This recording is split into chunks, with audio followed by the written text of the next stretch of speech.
Yeah. It's easy to say. Welcome to 100 Yards of Football. Today we have our NBA draft recap of 2020, which happened last Wednesday night. I'm your host, Vincent Turner, and joining me today is two gentlemen that played this game at a high level. I'm going to start with my man who was an All-American junior college at Hesse in New Hampshire. Cincinnati offered him a scholarship. And when I talk about a guy that's got a game that's out of this world, I call him the new guys game because the guys that got drafted on last Wednesday night, their games are similar to this gentleman. My man, Mr. Elias Pries. And the second gentleman who join us today, he's from the great state of Mississippi, where my parents are from. And I always say here on 100 Yards of Football, there's something in the water in Mississippi. He went to Harrison Central, out of Gulfport, played at Southern Miss, Mr. Earl Flowers. So if y'all like the video today, please come in and share it as we're going to jump into the recap of the 2020 NBA draft. So I'm going to start with Mr. Elias. We're going to go through the first three picks. Anthony Edwards taking number 1 overall with the Minnesota Timberwolves. How do you like that pick, sir? I didn't like that pick too much, Vince. I knew he has all the potential. He has all the length. He has all the drama and everything to come with him. But when it's a problem to me when Minnesota's trying to trade that pick up to the last minute. That pick should have came in maybe 10 seconds in if that was their guy. And he's going there with some lackluster guys that don't play no defense. And who's gonna be this guy's role model on that team? Who's gonna help him grow? I'm seeing that team back in the lottery pick. I'm seeing Anthony Edwards maybe out of the league in 3 to 4 years, floating around like, let's say, Josh Jackson. Okay, Mr. Flowers. Anthony Edwards going to Minnesota. I agree with a lot he said. I mean, he has nobody to show him how to win there, but he is a great athletic talent in today's NBA. I do think he'll survive because that's what this NBA that's what they strive on today. But what I didn't like about him, he said he don't watch basketball. He wants to be a rapper. If you're the number 1 pick and you're not a student of the game, and then you had nobody to lead you on that team, how can you get better? How can you have a long career in the NBA? So that kind of bothered me being a number 1 player taken in the draft and you're not even a student of the game and watching the game and learning what you got to do to get better. So I see him sticking in the league just because his athletic ability, but I don't see him have a career as a number 1 pick in the draft will have. So much like Tony Bennett, right? Earl, you remember that pick? Yeah.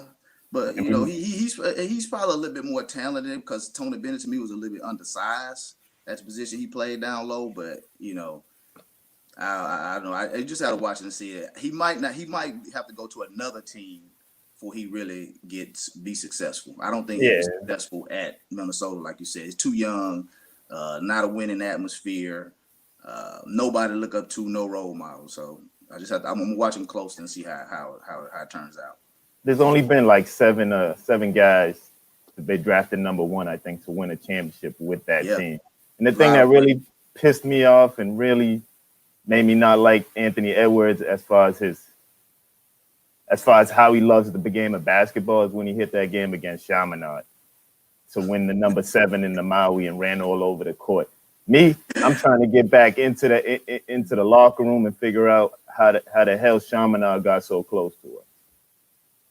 Okay, I heard both of you gentlemen, and you know I respect y'all games.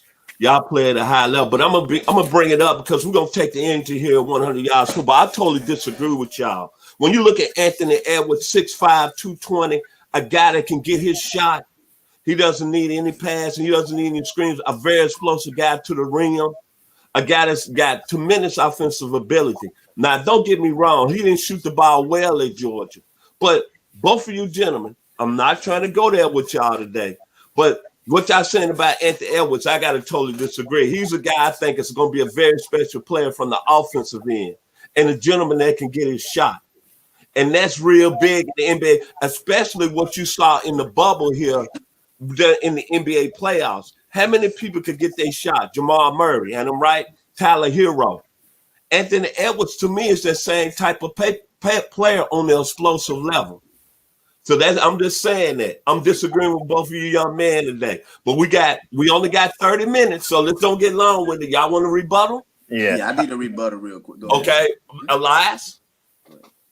Vince, like I said, let's remember other guys that have been taken number one, right? That have that type of talent. The NBA is fixated on this potential and ceiling. But you remember Harold Miner? We was all fixated on him, right? Even though he wasn't taken that high. Andrew Wiggins is another guy, like I mentioned before. Josh Jackson, Tony Bennett.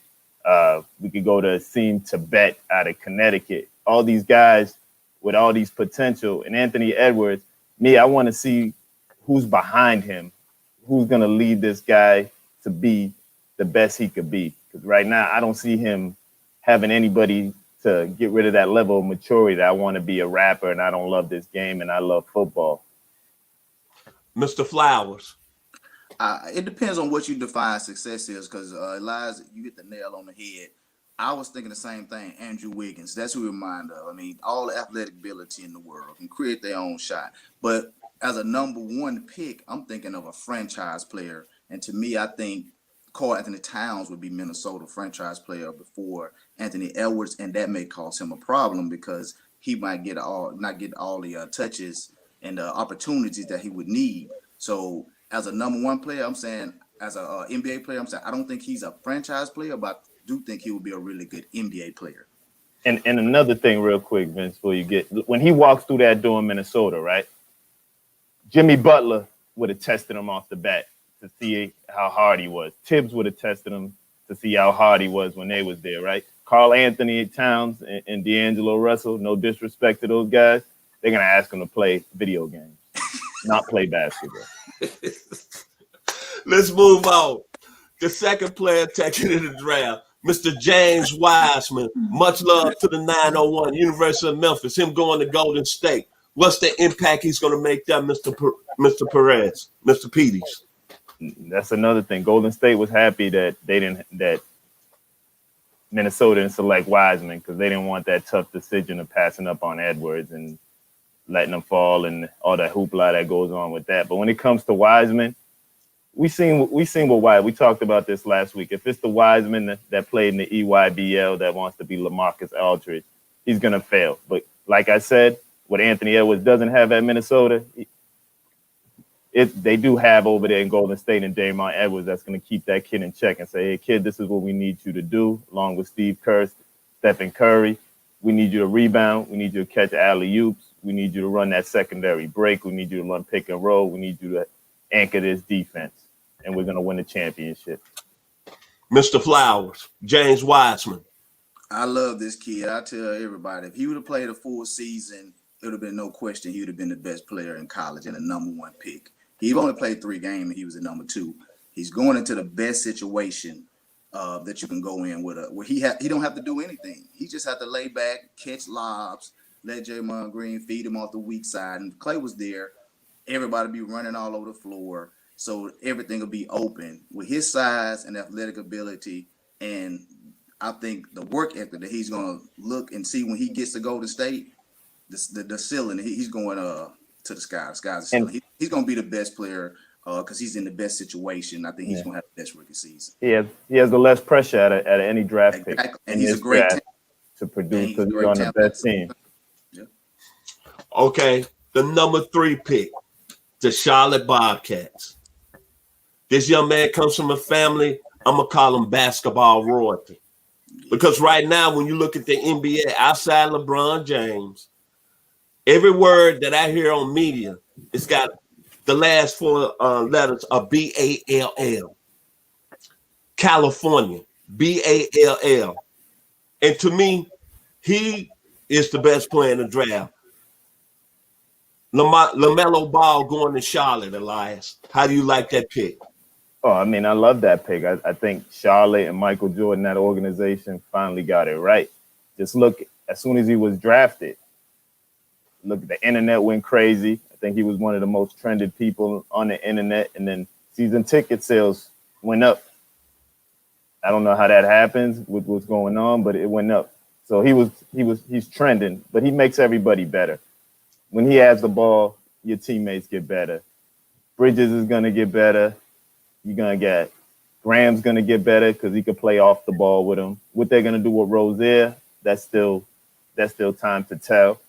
But what LaMelo Ball brings that factor, that suave fear, that which you don't get too often, that not Michael, but that Magic Johnson smile that's infectious, that just brings a winning attitude. And that guy's been around men the last couple of years. So he's learned how to be a professional. His father's taken that step back and let him grow. And let's remember, this kid hasn't played basketball in America in some years. So he's happy to be back, happy to be at McDonald's. Because if you've ever played overseas, Earl, and you know this, what the food is like and how getting used to everything else, he's matured well beyond what we've seen. Remember, we seen him at 5'8" and a half as an 8th grader, leading one of the best high schools in the nation and holding his own against everybody. And now he's 6'7", and he's about to take over the world. Mr. Earl Flowers, LaMelo Ball. He is the most interesting player in the draft, and I think he has the most star power. But it all comes down to situations. You know, he is going to have a lot of pressure. I'm curious to see what his dad is. He's a great kid. He's funny. He has great character. Off at the court that I've seen. I enjoy watching him. But and he's the new age point guard. Point guards are 6'6", 6'7" now. So he'll been in the league a long time. With his skill set, his passing, it's going to be very exciting to watch Charlotte. Now, whether that transitions to wins and how he's going to be judged on how much he wins or how much he impacts the team. But for some reason, for me watching Michael Jordan, with the success he had in his career, I don't see it translating to ownership. There's just something about it. I don't know if it's karma or whether you were too successful in your career that you can't do it off the court. But I do like Ball. I do like Ball, and I can't wait to see him play. And I think he's going to have a great career. But I just wonder how high or how hyped up do they have him? What is success for him? But he has some good pieces around him with Gordon Hayward, talking about star. Bridges. Talking about star. Good ain't good enough when you want to be. I mean, I don't think it's that pressure. You know, pressure this morning is finding out dogs have periods and you got to go get a diaper before the show and you changing a dog's diaper. You know what my mother would say to me right now with a dog's diaper? That's pressure. What LaMelo Ball's going into is the love of the game. But if they don't win, what are they gonna say? If he come out and has 20 and 8 assists and they don't win in Charlotte, what are you gonna? How you gonna judge him? You blame it on Gordon Hayward's contract and move on. He has just a bunch of good players on his team. He don't have any another star. I mean, PJ Washington played great last year. PJ Washington, Miles Bridges, Graham. What they're gonna do with Rozier, we don't know what's gonna happen with that. Probably be a sign and trade to the Clippers or the Celtics. But then they got the other scorer. We gotta remember that they drafted in Tiller. Remember the College of Charlestown guy that we couldn't believe fell that far down? He's a point guard. He's gonna be on the bench behind Melo. No, he's a scorer. It doesn't matter. When you a scorer, you a scorer. Let me ask you one question. Does Charlotte have any other player that can even possibly crack an all-star? Crack an all-star? PJ Washington has a thing. Miles Bridges, they're still in there. But Gordon Hayward, we know he could be an all-star. Gordon Hayward could be an all-star this year, but if he stays healthy at $30 million a year, I hope he is an all-star. Let's move on, gentlemen. Let's move on. Let's talk more about the draft. Elias, I'm gonna go to you. Outside the top 3 picks we just mentioned, with your basketball knowledge, along with you and Mr. Flowers, who's gonna be the most impact player that's gonna be real solid after 3 years in the league that's coming out of this draft? That's a tough one right there. You got I'm gonna go with Obi Toppin. I just think the kid he has that it factor, and he's going to New York. He's gonna have all the pressure in the world on him, but his offensive tools is amazing on what he brings for the game. He's gonna learn to play defense with Tibbs and the guys he got around him, but his upside and how he's grown from not being able to dunk his senior year, to dunking his senior year, to going to Dayton, to going to fifth year. He took that route that we used to take back in the day, Earl, right? He took that fifth year prep year. Mm-hmm. He took that nobody want to see you. You got to go to a mid-major type of school. And he has earned everything he has gotten. And going to New York, he's still earning everything he's going to get. So I think that kid's ceiling is skyrocketing. And I really hate that we don't love seniors as much as we should anymore. If you're in college over 2 years now, you're considered a failure, which we need to change. Mr. Flowers, who's the most impact player that you see being stable after 3 years in the league out of this draft? The whole entire draft? Yes, sir. The first, we can say the whole entire draft. I say Wiseman. Like I said, I love Wiseman. I just love it's a perfect fit. He in the perfect situation, and he has all the talent and tools to be a franchise player, which he don't even have to be. He could be the third or fourth option, and that's going to help his game out tremendously. Elias, another question. I'm gonna talk about the draft. What was the most surprising aspect of the 2020 NBA draft that really gave you the wow factor? Said, man, I can't believe this pick happened or this player got drafted at this spot. I mean, probably the pick to Hallenberry going to Sacramento, him falling there and being maybe a perfect fit. Not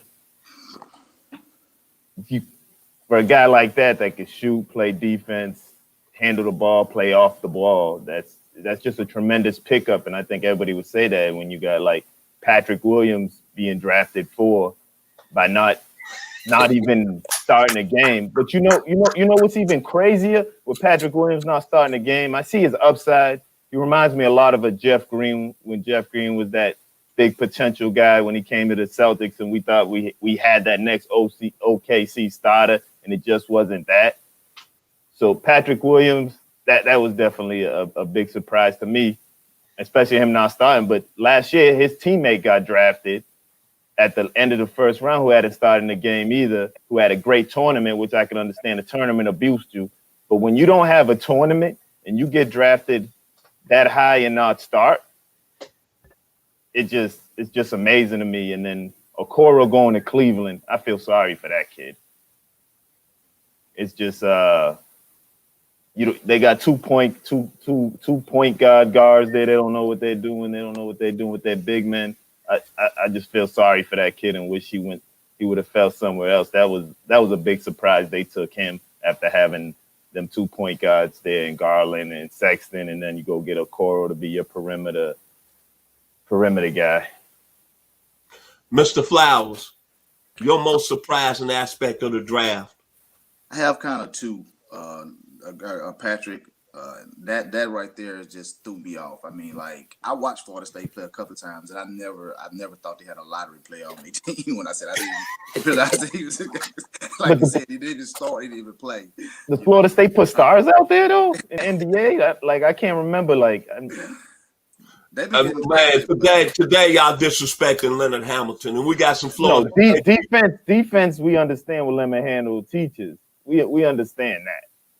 But as far as going to the league, a guy right out of my neighborhood, not too far from me, Terrence Mann, he played there, and Terrence Mann stuck around his whole college career.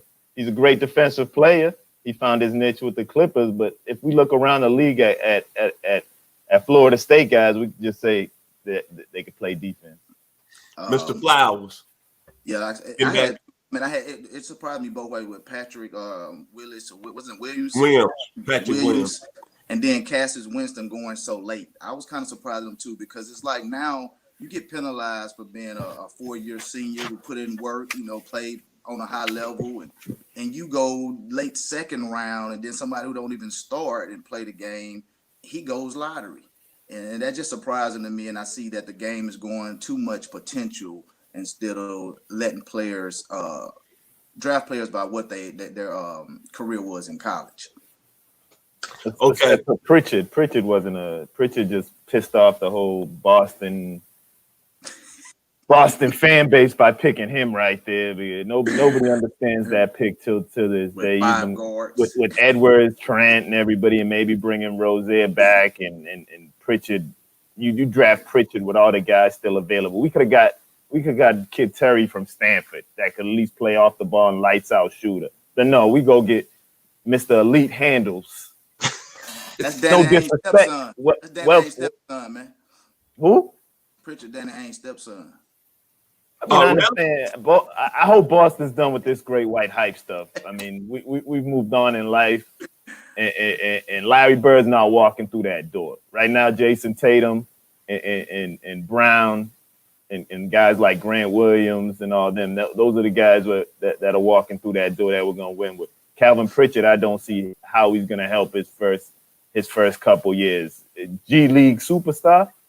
You mean Peyton Pritchard? Peyton, yeah, I don't know. See, in Boston, we don't say your first name until you earn it. That's when you crack that Samuel Adams. Okay, let's move on from the draft. Now let's get into free agency. We got about 7 minutes left in the show.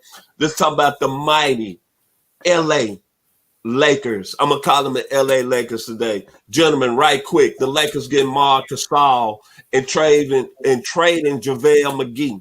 Mr. Petey's, how do you like that with the Lakers? They just made in free agency and getting Montrezl Harrell. Vince, you'll never hear a good word come out of my mouth about the Los Angeles Lakers. It's that terrible team in the West while the good guys are in the East with the Celtics. As far as Marc Gasol going there, I mean, he probably called his brother, talked to his brother, and his brother said it's a great organization, gave him, and now he's there. But is it going to help? Yes. Is everybody all NBA fans mad right now? Yeah, because they're getting too richer right now. Everybody's chasing that ring. Nobody wants to earn the ring. That's why I respect guys like Giannis and other guys around the league that want to stay with their team. Not Harden right now, running to Brooklyn. What the Lakers are doing right now, it's sad, and it's not good for the game at all. Mr. Flowers. With the Lakers and what they've done, they got Marc Gasol, they got Montrezl Harrell. I'm going to say this before I throw it over to you, Mr. Flowers. Sometimes when situations don't go the way that you want your team to have success, and other teams are on that pedestal and they winning rings, hey, I'm like this. If I'm a veteran in the NBA, I got all my money, I got all my cars, I got all my houses. But gentlemen, we all know that when you go to your grave, you remember being a champion. And if I was a player out there, I'd love to be a Laker because it's the greatest franchise, because I don't want to start nothing. That's why I'm saying at the end of the show, because my man over here, he know I love him. He's shaking his head. Because Boston is not there no more. It's Lakers power. They haven't drafted anybody, man.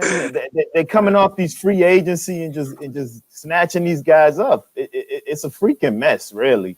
It's not basketball right now. LeBron, yeah, he's probably the greatest of this generation. They already got Anthony Davis. I pray to God I get on my knees, and I did last night, that he finds a way to walk into the Boston Garden and understand what real basketball family is like in a real basketball town. Come on, kid. That's Hollywood. It's all Hollywood. And Montrezl Harrell, that was intriguing right there, guys, because for him to go to the Lakers, he's telling the Clippers something, because there was a lot of static with him not being able to play defense during the bubble, and them going with, and them not playing him as much because he doesn't play any defense at all. So he's probably in the perfect place to hide him right now with Anthony Davis for his next big contract, where he could try to go be another six man again. Okay, Mr. P. No more respect for him. Can we let Mr. Flowers give his comments on the Lakers? So what do you think about the Lakers moves? Hey, this the new era. If you can't beat them, join them. And I had to look at that. I used to look at it from a fan standpoint, but just like you said, when you look at it from a player standpoint, you can't blame these players. I mean, to go get a ring, you know, to play with one of the greatest players in the generation, to play with a great franchise. I mean, you have to look at it as fans. We don't like it, you know, because it's watering down the game. But as a player, you got to do what's best for you as a player, you know. And the Lakers, like he said, repeat. Hold on a second. Hold on a second. You don't Hold have on to a play. second. Repeat. Hey, hold on.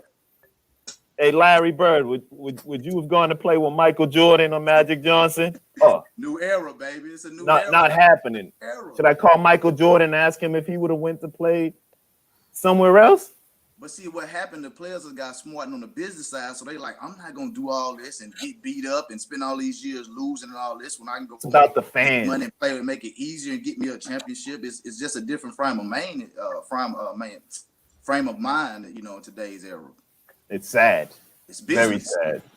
Okay, gentlemen, we got 2 minutes left. Final words, Mr. Peters, about the 2020 NBA draft and going forward with the season kicking off December the 22nd, sir. Going on with the season, I hope everybody just stays safe. There's some serious stuff going on out there right now, so I just want everybody to stay safe. And as far as the draft, I wish these young men success. I said Obi Toppin is going to be my I see a high ceiling for him, but I still think that Alex Pestwick, that I said last week, that got drafted to OKC, might turn out to be the best player overall in the draft. But saying that, guys, it's been a good day. Had learn dogs get diapers. Mr. Flowers, your final words about the 2020 NBA draft. I just hope we be able to have. I love this draft, not for its star potential, but for a lot of good players that's going to be that's going to be able to make some great plays and make the league a much more exciting this year. They have a lot of teams got better this year. They might have about championships, but a lot of teams got better, and I think it's going to be a real competitive season. One team got better. We know that. A lot of teams got better. And the evil empire will fall when the great Bostonites come through this year. I can't wait. God don't like ugly, and ugly's in LA right now. That being said, thank you to both of you gentlemen. These gentlemen will be joining me throughout the season to talk a little bit about the NBA, college basketball. Laker fans. We hate the Lakers, right? And all I can say is I'm blessed today. And right quick, Elias, what's the puppy's name? Abby. How you doing, Abby? Abby, go Lakers. Because that being said, as man, it's something in her diaper after you said that. Don't say that, man. After that being said, as I always in my videos, hey, I'm Vincent Turner, a.k.a. the baby boy of Chester and Inez Turner from the 901, Memphis, Tennessee. This has been 100 yards of football with our NBA draft recap. If you like the video, please comment and share it. And both of you gentlemen have an outstanding day. All right. God bless you. See